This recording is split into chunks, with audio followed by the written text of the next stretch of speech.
Cheers, everybody. I do have something to celebrate, as the title implies. Hope you're all doing well. Let me get situated here. Hopefully you can hear me. So yeah, definitely we're getting started right off the bat with champagne this time around, because I'm celebrating a decade of a life in Paris. It's just incredible, and I just wanted to dedicate this episode to that and not let this moment go by. So I got some pretty decent champagne here.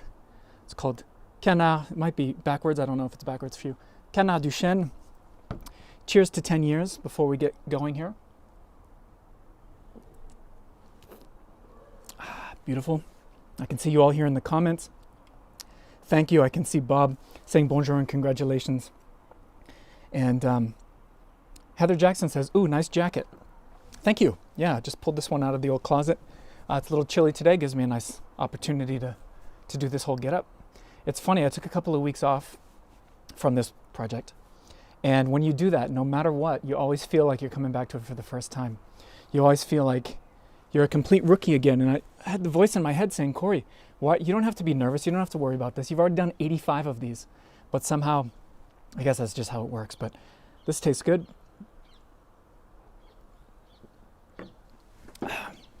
I'm still at home. Soon we'll start doing videos in Paris itself. We'll get there. But another home edition. And I'm on my deck on my terrace. So not quite in the garden this time around. But 10 years in Paris. I thought this would be a good time to reflect on how I got here, because it's a really great story and I tend to tell bits and pieces of the story. But I thought, let's officially, sort of on a public video, just lay out all of the details, because it's really a pretty extraordinary story. The story of me moving to Paris is a love story. And I think with the state of the world today, we could all use a bit of a love story. So I thought that we'd go in depth with it, and I've got photos and even a bit of video to show you about how I ended up in Paris all those 10 years ago. Thank you, everybody, for coming. I really appreciate it. So I moved to Brooklyn, New York in 2000. And I was going to spend 10 years in New York City. Really grew to love that city. I was living in Brooklyn with an old buddy of mine from art school. And I literally shared a bedroom with him. Total bohemian lifestyle. Threw a futon mattress on the floor, and that was my bed. And we were painting. We were oil painting in our room as well. It was our studio. And so I'd sleep with my head right next to the paints and the turpentine. Probably killed a few brain cells for sure. But loved it and thrived. And when we weren't painting, we were playing guitar, and I started to get very serious about music, and I started to write songs and just try to get better as a musician. And what that led to is I started a band, among other things. And I'm going to pull up here, we're going to go straight to the content, as it were. I'm going to pull up an image that none of you have seen before. This is me, something called the Corey Frye Ensemble, which was a little band that I started in New York. That's me on the left. I did not always wear a cowboy hat. That was actually unique to this one concert. We did an outdoor birthday party performance for a good friend of mine out in New Jersey. So two bandmates and I schlepped our equipment and everything over the river and played in this girl's backyard. It was a very hot, scorching day, and we said, do you guys have any hats around? And so I donned, interesting costume for this gig. But that was the Corey Frye Ensemble. And I admit somewhere there are some recordings of a little album that we did, but that's locked in the vault for the cringe factor. I don't really bring those songs out anymore, but we did perform, and so that was the Corey Frye Ensemble. We had a good old time. We gigged out, and that was my life. I was a musician / painter, and more in the music field. And that's going to become relevant very quickly to the love story here. Another way that I was supporting myself was almost 3 or 4 nights a week I would go in the subway. New York City subway, late at night, on the platform, in between trains, it got really, really quiet. And I loved performing for people. I was busking. I was literally putting my guitar case out and people throwing dollar bills in. And for years and years in New York, I managed to support myself and pay the bills primarily through that.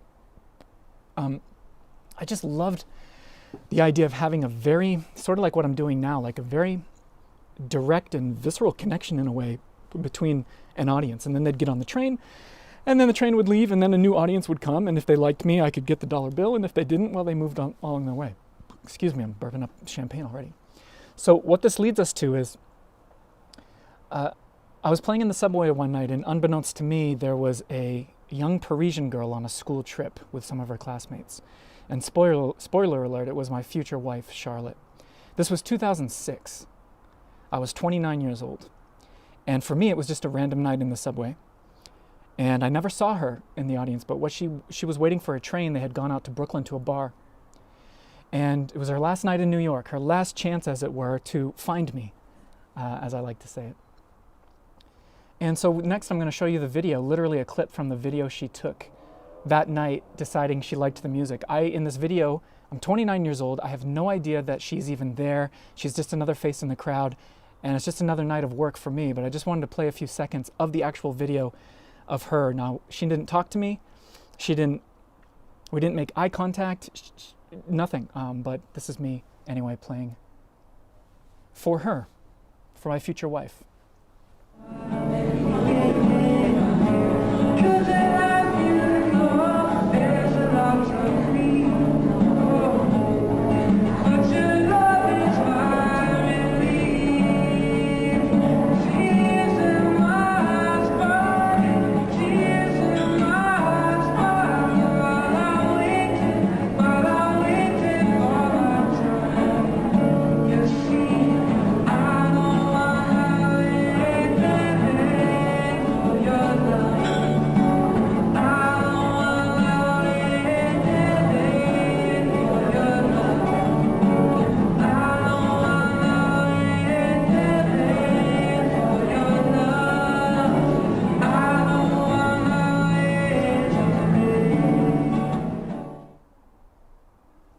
So in that video, you could see the bench behind me were in fact her friends, her classmates rather.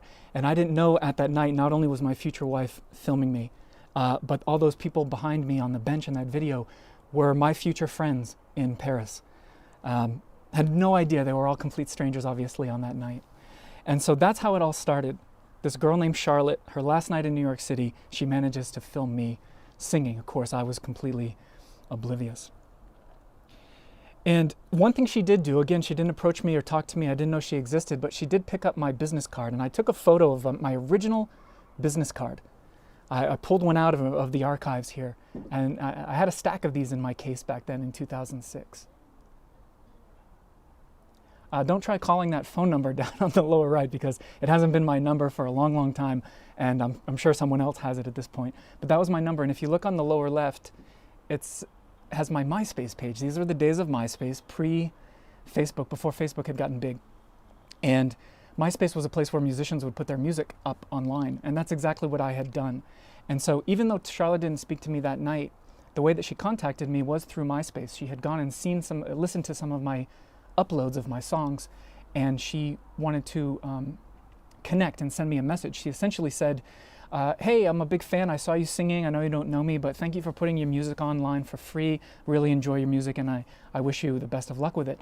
And that's how we started an online friendship. Just a friendship, instant messaging. You know, I was excited. I had never left the US, so I wanted to hear all about Paris, and she wanted to hear more about New York. And her English was good enough so we could have these conversations together online. And we started to make dates every single day to talk to each other on Instant Messenger. And she would teach me French, and I would teach her more about English culture and correct her English and things like that. And it turned into a really, really intimate daily friendship online. It was really fun. Charlotte was so tenacious and so into the relationship, to her credit, because otherwise I might have been a little bit too aloof. She took a summer job where she was working in a summer camp in some remote village of France. She would go at night and sit on the sidewalk downtown in the village in front of a bar that had Wi-Fi. Even when the bar was closed, she could still access the Wi-Fi on her laptop, and she would go and sit out in the dark on the sidewalk just to chat with me over in the US. And so it was really special. And now we can enter another character into the mix. This is my lovely mother, Ellen. This is me and my mother around that same time. After about a year of that online friendship, chatting with Charlotte and getting to know her and dreaming of what it would be like to meet her in person, because I still hadn't had a conversation with her in real life, my mom says, hey Corey, your birthday's coming up. You're going to turn 30 years old. How about for a present, we go to Paris? I'll buy the tickets. You and I can go there, and maybe you can meet this pen pal that you've had, this girl Charlotte. So my mom had to we had to get a passport for me. I'd never left the States. So my mom gets so much credit for this story. She had to track down my birth certificate that would allow her to put the wheels in motion for my passport. I couldn't even afford my passport. I'm sure it wasn't that expensive, but I couldn't afford it as a struggling musician. So she paid for that, and we went and we set it all up, and then spent afternoons and evenings in Barnes & Noble. Remember the good old days where you could go to Barnes & Noble and sit and grab a coffee and just flip through all the books, and we got out all the guidebooks for Paris. And my mom had been once before as a student, but that was so many years ago. So for both of us, Paris was still a very fresh and brand new and exotic idea. And we just made lists and lists of the itineraries and the things that we wanted to see. And it was so fun. And all the while I'm chatting with Charlotte and telling her about our upcoming trip. I sent some emails. I took some screen grabs of some emails I sent back then. This was for one to my sister, to Nicole. And you can see it's January of 2007.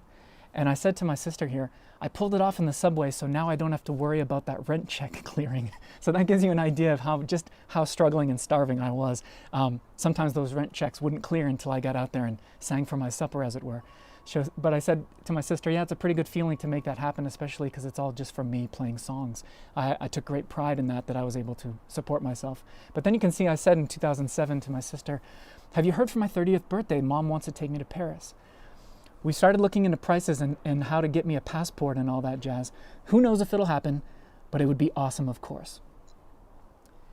And a little bit later, my mom sends me this, and she's starting to plan our trip, and it's going to be a reality. She says, Corey, can you contact your friend in France and ask her where she thinks the best area is to stay in Paris? And so she lists all these places. And what's funny about these places like Latin Quarter, Montparnasse, Montmartre, Louvre, they were all brand new to me, and I had no idea where they were in relation to each other, and it was, of course, just all kind of Greek to me. Now, of course, those places mean a lot, and I have such a connection to them all, but everything was brand new. And then she says that towards the bottom, ask her for any tips on cheap travel, and if she would be willing to be our tour guide some afternoon. And we were wondering actually, we weren't sure if she was going to spend any time with us or just say hello and move on. So here's one more email that I sent to my sister again, to Nicole. And you can see, so yeah, I'm getting psyched about Paris now that Mom actually booked the flight. Remember I have that French girl pen pal who saw me in the subway? She's gonna be our tour guide and help us get around and stuff. I'm sure it'll be fun and fly by way too fast. And in fact, it did fly by fast because that initial trip was only 5 days and 4 nights. And any of you who have done Paris for a short amount of time, you know that that isn't nearly enough. I can see a comment coming in from Amy Harden saying, moms are the best. And June Parham says, this YouTube is the start of a movie script. Cheryl Mueller says, just suggested it to my daughter who is a screenwriter. I'm going to take a sip of champagne. So it did go by fast, but we arrived in Charles de Gaulle, my mom and I. I was bright-eyed, bushy-tailed, and Charlotte is waiting there at the pickup, right outside of baggage claim. And it was the first time I had seen her in person after a year of our online relationship. And so here we are. This is one of our very first days. We're in Montmartre. This is 2007. We're at the base of Sacré-Cœur, right at the bottom of the hill. So we would be looking up at the hill to Sacré-Cœur. And I still remember this. I have a memory of this day. And Charlotte must have really been motivated to spend time with us because she was in college at the time. And what she did was she rearranged her entire school schedule and all of her projects and her homework and whatnot, rearranged it all and did it ahead of time. So she essentially spent every single day with us, all of those 5 days, which I was surprised at, but also really pleased by, because as worried as I was that this online friendship was going to be very awkward in person because you never know what to expect, it really clicked. And what I think is really funny here and makes me chuckle is I look like a bachelor who just rolled out of bed in Brooklyn and grabbed, the first clothes he found on top of the laundry pile, because that's essentially what I was. And it just chuckles. I mean, I don't like to diss clothes because I don't want to make anyone else feel self-conscious about what they're wearing.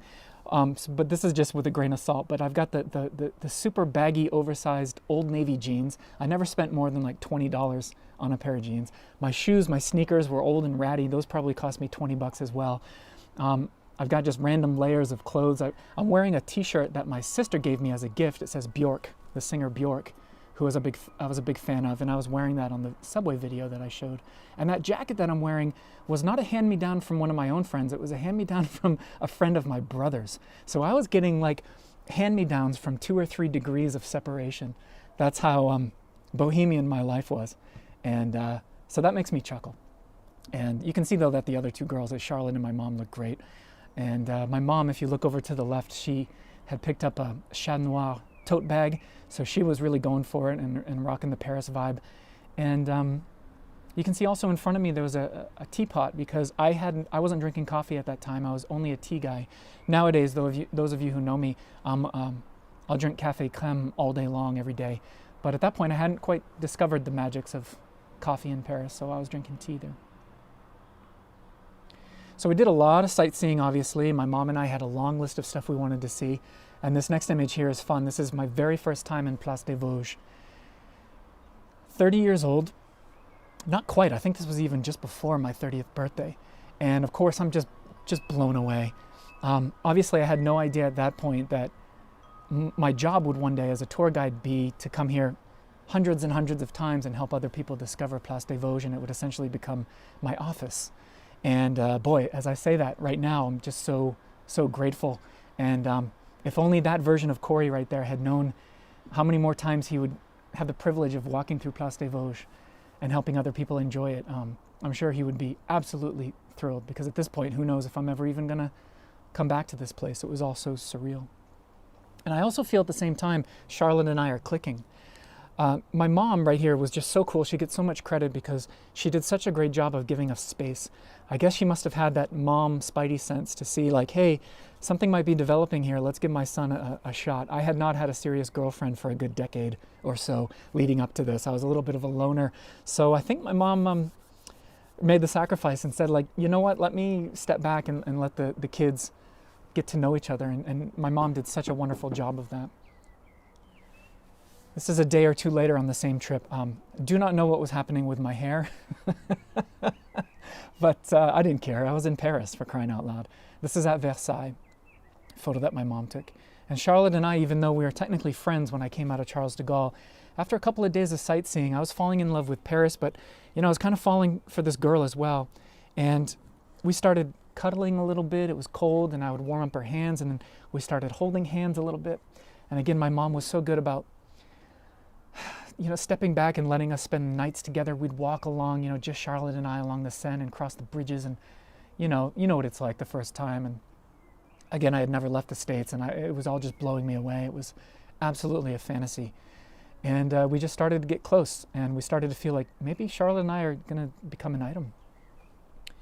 And I'm sorry for the purists out there. I don't want to shock you, but out of those 4 nights that I spent in Paris, 2 of them I slept with my mom in the hotel, and 2 of them I spent with Charlotte at her mom's house. So Charlotte was a college student. She was staying at her mom's house in the suburbs just outside of town. And I spent 2 of the 4 nights here, and this is us in her bedroom. And it was so wild. After both of those nights, I woke up and went downstairs with Charlotte and woke up to pain au chocolat and croissant with jam and fresh squeezed orange juice that they made for me, and French TV, and I was trying to figure out what the hell they were saying, and it felt so authentic and so exotic and so surreal. I was like, wow, I'm really in the thick of it. I never knew that I would get such a dose of actual French life. This is how they live from day to day. Thank you, Carol Amick, for the super chat. Just send a donation of $20. I really appreciate that. And David Dubois as well, sending in a super chat. I failed to mention it. I don't like to promote this stuff too much, but you can send a super chat if you want to support this project and help me continue. And if you do that, it'll be highlighted, and I can see a comment if you want to leave it or whatnot. But I forgot to mention that, but I do appreciate the donations coming in. If you want to send one, you can click that little $sign next to the chat box. So back to the story here. Charlotte's mom was cool about it, but at the same time, I think she was a little bit confused as to why this scruffy Brooklyn subway musician was there every morning when she was waking up and coming downstairs into her living room. And even though I was very polite, I think that she was kind of wondering, like, what's going on here? What is this leading to? It was really funny. But anyway, that was when I still come back here. That room is still there. Her mom's house is still there. And sometimes when we go back, and I'm in this bedroom, it is such a surreal feeling. I really feel like part of my spirit was left in that room because it was such a key moment. You know, to be with a girl, but to be in Paris and to feel like I was really lived. I wasn't a tourist, you know, for those hours. I was really, really inside it. And so that bedroom it always feels really special to me. But 5 days is crazy fast, you know. I mean, it flew by so quick. And leaving was obviously very tough. We had a very choked up emotional departure at our gate. And saying goodbye to Char, and you don't know if you're ever going to see her again. And I'd fallen in love with the city, but then falling in love with her. And the plane ride home, I still remember getting that distinct feeling that it had been a dream. I had never left the States, and all of a sudden now is just my whole life had changed just randomly from a girl seeing me sing in the subway. But we did decide to stay in touch, and in fact our instant messages got even more intense and more fun, and we started talking about the next time we could see each other. And for the next year we essentially started a very long distance relationship where every 3 months or so one of us would fly to the other's city. And that went on for a while. Thank you, Leslie T. She says, here's to hoping I'm there with my son again soon. I'm missing him terribly. He and I went to Paris for the first time in September, and he lives overseas. Beautiful story, Corey. Thank you, Leslie, for that support. Thanks for sending the donation. So the long distance thing, and it was going to be hard for us though to actually live together, and this is where it takes another turn. Charlotte, being very determined, had graduated college, but she decided she was going to try to finagle her way into a student visa to create one, even though she was no longer a student. Luckily, she had left such a good impression in her university and had such good relationships with one of her professor and the director of the school. They agreed to create a fake class that didn't exist in the college, just so that she could pretend to be enrolled and they could offer her a student visa, a 1-year visa to live in New York City. This is how much of an impression she left on her students, her teachers, one in particular that wanted to help Charlotte out. So even though she wasn't a student, she managed to get a student visa via a fake class, and she spent a year with me in New York City. And that was really where we got to kick things into high gear. And so I'm going to show you some images from New York. Here we're at Rockefeller Center at Christmas, obviously. And this is where we got to spend a year. This is on the D train going out to Coney Island. We got to spend a year together, really getting to know if it was a real relationship, if it was legit.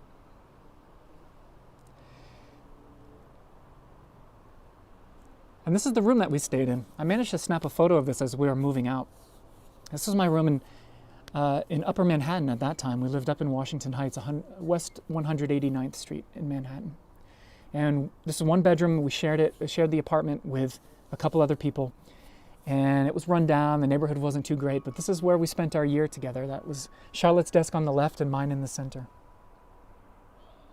And I want to zoom in here. I'm going to zoom into my desk because I want to point out a few things. This was my computer that you can see there. And what's funny is you can see from my previous trips, I was addicted when I went to Paris previously, addicted to these concert advertisements that were all over Paris, and I was a big fan of classical music. So I actually ripped a few of those off the wall and took them home with me because I thought that they were the coolest thing. Charlotte thought it was really silly because she's like, that's just a flyer. Why are you bringing it home as a souvenir? But for me, it represented the culture that was all around in Paris.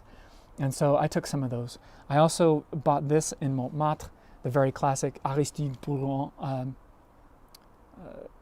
print that I got from a souvenir shop.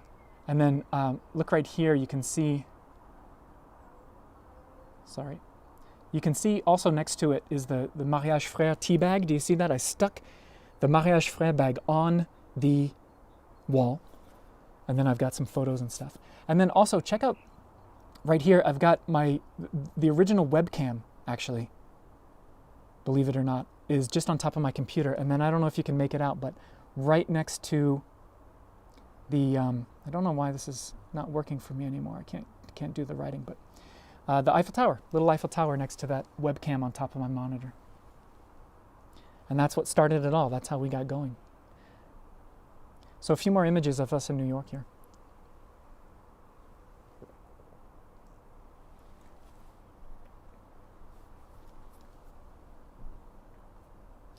But as great as this was, I mean, there was a deadline to it all. She only had a 1-year visa. And so we knew that there was that deadline looming of we're going to be forced apart again, and what are we going to do? We won't get any more visas, and so it's kind of go time. Like, we're going to give up on this thing, and obviously we didn't want to. We started talking more and more about getting married, and at first we decided to. And at first we had this dream of this international wedding, invite her family in Central Park, and all of this thing. But then, of course, we realized there's no way we could afford that. And it was going to be way too complicated. So we sat our respective families down and we said, listen, everybody take a deep breath, don't freak out. But we've decided we're going to go get married, just the two of us, on the beach in the Caribbean. We're going to go down there, we're going to hire someone to marry us down there on the beach, and then we'll come back eventually and have our wedding receptions. We'll celebrate in the States, then we'll fly to France and we'll have a reception over there. So everybody was like, okay, I guess if that's what you got to do. So that's what we plan to do. And then here I'm going to pull up the little wedding invitation, so to speak, the little graphic that Charlotte made up for us. So this was Charlotte's design. That was really fun. And you can see at the bottom it says Grand Cayman Island in the Caribbean on the 16th of March. That was the date that it was supposed to happen. It actually didn't work out that way, because this is when the story takes another turn and gets pretty dramatic. We had started the administrative steps, going to the French embassy in New York to get that whole ball rolling with the marriage, and then Googling, how do you get married in the Caribbean? Like, how does that even happen? Is it possible? We contacted a pastor who was living on Grand Cayman Island, and he said, yeah, I marry people all the time, so send me your info, send me this amount of money. And we did, and we arranged it with him, hoping and assuming that he was legit, which he was. And the idea was that we would fly from New York to Miami. We'd get a cruise ship. We booked a cruise on Carnival Cruise Lines. And that cruise ship would make various stops, one of them being Grand Cayman Island. And as it stopped there for several hours, we decided we'd hop off the ship, get married with this pastor, and then hop on the ship and have a honeymoon, right, and continue our cruise. But it was so tightly scheduled that everything had to work out perfectly for it to happen on that timeline. And so we're so excited. The night of the flight down to Miami, we're packing up in New York. It's pouring rain. And we had a red-eye flight, so we ordered a cab to pick us up at our apartment and take us to JFK at midnight. So it's midnight, the cab is here, we're downstairs, pouring rain, we got our luggage, we're piling it into the cab. Literally at that moment, we get a text message saying, your flight to Miami has been canceled due to rain, grounded. And we had such a pit in our stomach. We thought, oh my God, are you kidding me? All of this planning. If we don't get that flight to Miami immediately, we're gonna miss our cruise ship and we're never gonna make it to the Caribbean. And we had paid for the wedding and everything was arranged and everything. And we thought, what are we going to do? The only way we could salvage it was to get into the cab without a flight booked, drive through the rain to JFK, all along on the phone trying to book another flight and find a way that somehow by the time we get to the airport, we can arrange some other flight that's not grounded to get us to Miami in time. Otherwise, the whole thing is a wash. So that's what we did. We were just stressed and calling. And by the time we got to the airport, still no flight available. So we get to JFK, we split up. She's trying to go get tickets refunded. I'm trying to go find another flight, and we lose each other. And we didn't both have phones at that time. So all of a sudden this panic sets in of, I've lost Charlotte in this enormous airport. Even though she speaks English, she's a foreigner. I don't know if she's gonna be able to figure out the layout of the airport. I'm panicking. I think that I've lost her, and I'm thinking, how are we even gonna find each other? And so it was just stress upon stress upon stress. Long story short, can't get a flight. Everyone's sleeping in the corridors on the floors of JFK. It's just a mess. Feels like a third world country, And we're just defeated and we're exhausted. And we said, well, we're gonna miss it. We're gonna miss the flight. We're gonna miss the cruise, everything. So we get back in a cab, an hour drive in the rain back to our apartment. But then we say, you know what? We're not gonna sleep. We're gonna find a plan B. So the plan B was, let's get in and take another flight tomorrow, fly over the ship that has already left Miami, fly over our cruise ship, get to Grand Cayman ahead of time, get married a day earlier, and then catch the cruise ship as it lands on docks in Grand Cayman Island. So that's what we did. We had to bypass the actual ship itself, call Carnival and say, hey, by the way, can we get on the ship after the fact, even after it's launched? And they were like, yeah, bring your passport and your documents and whatever. So that's what we did. We called the pastor and said, we're arriving a day early, can you marry us? And he said, yep. And he was so good about it. So we finally flew directly to Grand Cayman Island, and here we go. This is us. Getting married a day ahead of schedule, before the cruise ship even arrived. And it's so funny because the pastor arrived with his mom and his sister, who are our two witnesses. And so we just kind of shook their hand, hi, thanks for coming and whatnot, and found a nice spot. And it makes me laugh again. My wedding outfit here is kind of hilarious. I mean, everything's 2 sizes too big for me. If you look closely, I'm wearing sneakers as if I'm going out for a jog. But you know, bless Charlotte, she was cool about it, and she's like, "No, you look good." And so we got married there on the beach, and it felt like such a triumph because at many points along the way, it didn't even look like we would be able to pull it off.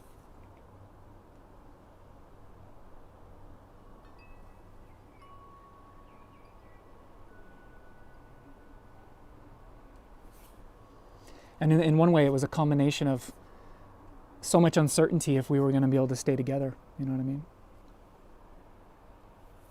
And then we hopped back on the boat.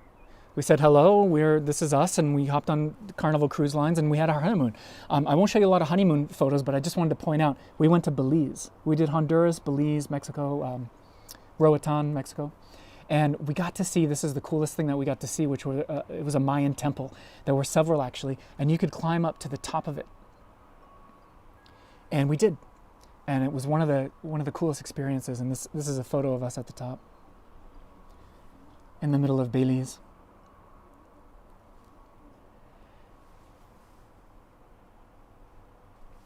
Lisa Chorney says, thank God you had a chic Parisian woman to influence your fashion choices eventually. Yeah, it did happen eventually. June Parham says, beautiful bride. Lynn Sakai says, you two are an incredible team that can take on anything. Oh, thank you, Lynn. I got to say that my mom and Charlotte get a lot of credit for being the engines behind a lot of this. So, story's not over. Before we get to the next part, the adventure was not over by any means, because the wedding happened, yeah, and we felt satisfied, like, oh, great accomplishment. We had a lovely honeymoon, tropical vacation, as it were. But then we got to Miami, and what we had to do when the cruise ship docked is we had to immediately go to the French consulate in Miami, because we needed France to recognize our marriage officially. So what was waiting for me there at the French consulate was a bit of a bad surprise that I did not expect. We're in the waiting room, and they came in, and instead of taking both of us, they took Charlotte, only Charlotte. And I thought, that's kind of weird. Why wouldn't they ask for both of us? So 15 minutes go by, 20 minutes go by, and the lady comes back in where I am, and she says, okay, you can join us now. And so I was like, this is so bizarre. What are they doing? So I sit down, and Charlotte looks kind of panicked, and she's quiet in one chair, and I sit down.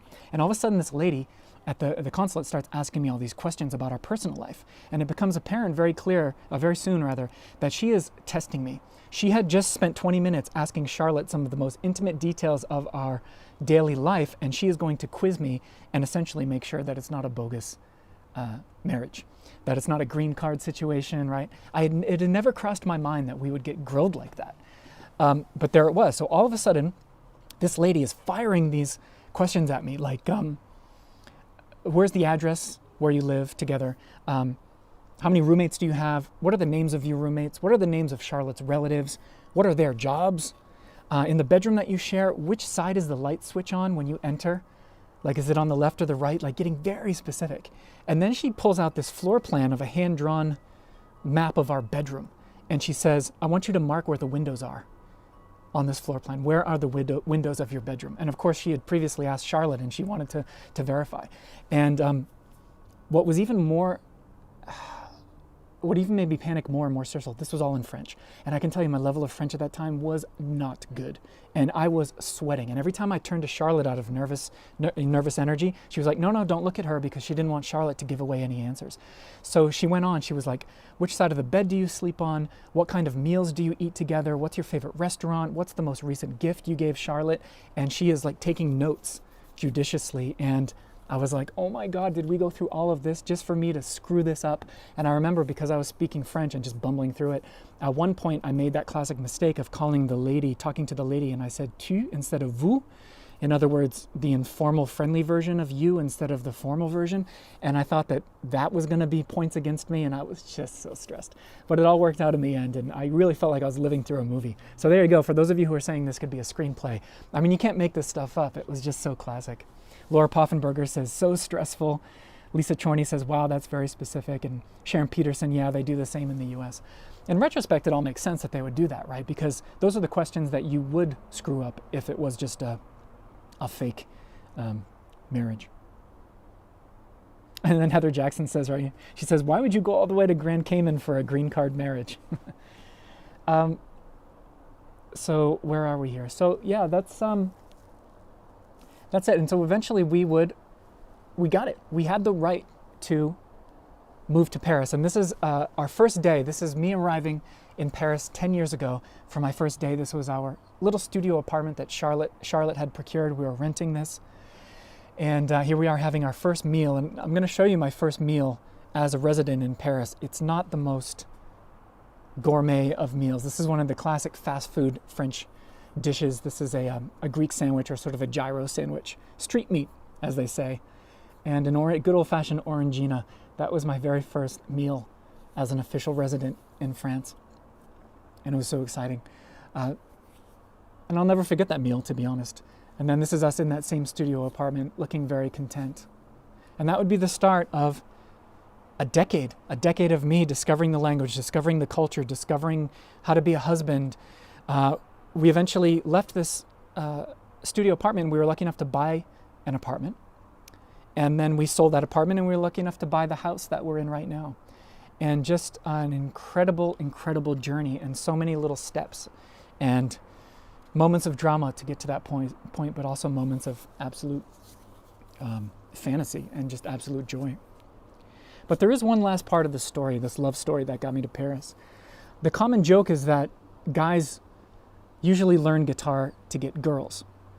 And while that is true, I managed with my guitar to get a few of them. I got ahead of myself here. Now I wanted to point out, by the way, before we get to that this image of me in Place des Vosges, when I was there for the first time, unbeknownst to me, I'm going to fast forward to years later, when my mom came to see me, I was her tour guide in Place des Vosges. So I thought that was really fun that I went from being a tourist with my mom, not knowing years later that we could go there together again, and I could play the tour guide for her. So yeah, as I was saying, rather than getting one girl with my guitar, I managed to get 3. So this is Taya and Tess and Charlotte. This is our backyard of our house. And we feel very, very, very fortunate. And this was in many ways, one of the culminations of this love story. And I'm so damn fortunate that I get to spend time and have picnics with my girls here. Here's Taya on the left and Tess on the right. They are almost 5 and 2 years old, respectively. And it's just insane to think that starting with that one random night in the subway, just a guy singing for his supper, essentially singing for dollar bills.